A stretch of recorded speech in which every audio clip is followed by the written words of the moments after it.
doodaha geedka fuulka ah waxyaabahay ku xun yihiin bay ka mid tahay. Si gaara waxaan uga hadlayaa Sheekh Umal, Sheekh Maxamed Cabdi Umal xafidahullah.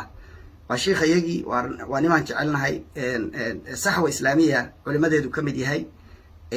ma jecli khaladaadkiisu inay bataan. khaladaad badan oo kala duwan oo iska soo daba dhacdhacaya ayaana soo gaaraya marar badan. marka ma rabno inaan culimada radino, mana jecli anigu inaan culimada radiyo, laakiin mar baa lagu khasbanaanaya. waxaa ka mid ah hadallada shiikhu uu sheegay, bal aan dhegaysano wadaadka warkiisa aan dhegaysano daqiiqad. waa sidoo kale ama dhanka xaaska ha ka yimaado ama dhanka ninka ha ka yimaado, waalid baa idan weydiisanay adari dhaafi meel kale u kireen, naagta sidaa qabtay in la eriyo waayo, in la fiijiyo waayo. taasi naag maaha, xaas maaha. marka hooyaan guri u diidi, idan ha lay weydiisto, guri kale ha loo kireeyo. ay sharcin hada, ay sharcin hada. qaraabo goysnimo intaa leeg waxa laga hadlay haddana waa waalid, waxa laga hadlo haddana waa waalid waaye. sukna zawjati maca ahli zawj, waana masalada hadda buuqa kicisay shiikhuna uu ka hadlayo. gabadhu inay la degto ama lala dejiyo reerka ninka iyada qaba ahelkiisa.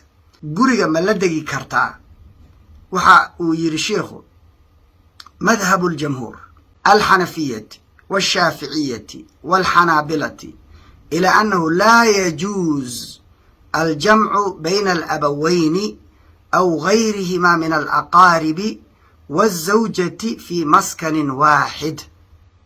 ما بنانا إن ليسكو جمعيو ليسكو جيغوري لبدي سآبه هو يدي سيابيه إيا غير كوذبا أو قرابدي سأه والزوجة إيا زوجدي سأه في مسكن واحد قري إن لو دجيو كلئة ما بنانا. أي شرع هذا؟ هذا شرعنا. ويكون للزوجة الامتناع وحاو بنان قبضة إن أيديده عن السكنة مع واحد منهما. قف إياه كمدين لدكت إن يديد أو بنان وآبها إيه هو يدا إيه عرورة يسوه دلي إيه قرابديسة إن يديد أو بنان بي إلا أن تختار هي ذلك إن يدو أهنتا دورة مويه. أي شرع هذا؟ هذا شرعنا.